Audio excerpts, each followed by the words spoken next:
Nào Vivi có cái gì nào? Tämä. Rồi. Xây thành phố à? Đâu? Xem nào. Otatko? Lắp được vào đâu? Đây. Em có lắp được vào đấy không? Để mẹ xem miếng đấy nào. Ồ, Không lắp được, không vừa ở đấy. Đây này, lắp cái thành phố của Vivi ở đây này. Ở đây vừa này.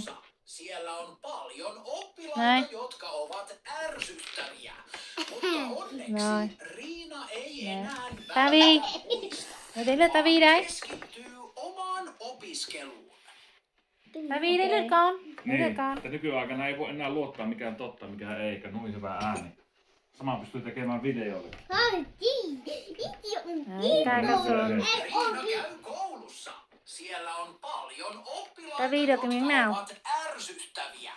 Mutta onneksi Tavi được miếng nào? Riina ei enää välitä muista, vaan keskittyy Đâu? omaan Được miếng nào? opiskeluun.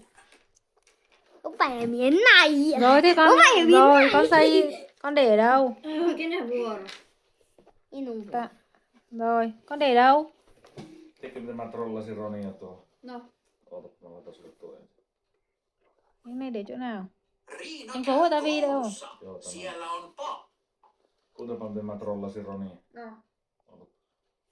Thành phố còn đâu? Hei Roni Junttila. Không có Teille à? on varattuna aika Oulun Không có thì con poliisilaitokselle. xây một cái thành phố mới đi vậy. Teollisuuden osuuttanne Steam-palvelimella syyskuussa tapahtunutta Đấy.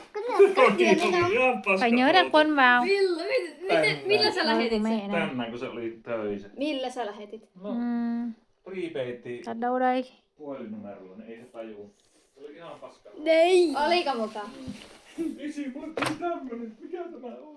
Moi, đừng ăn rồi. Xem nào. Nhà thờ của mình ở đây. No. Có chỗ nào? Uskoko sekin? Eikö? Mä tekin tuolla semmosen hölmön. Otapa. Tuossa. Onks mun vuoro?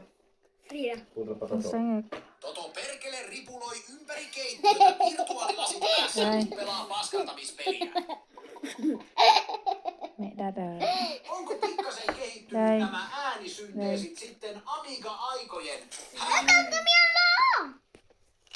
Nào. Nó cầm miếng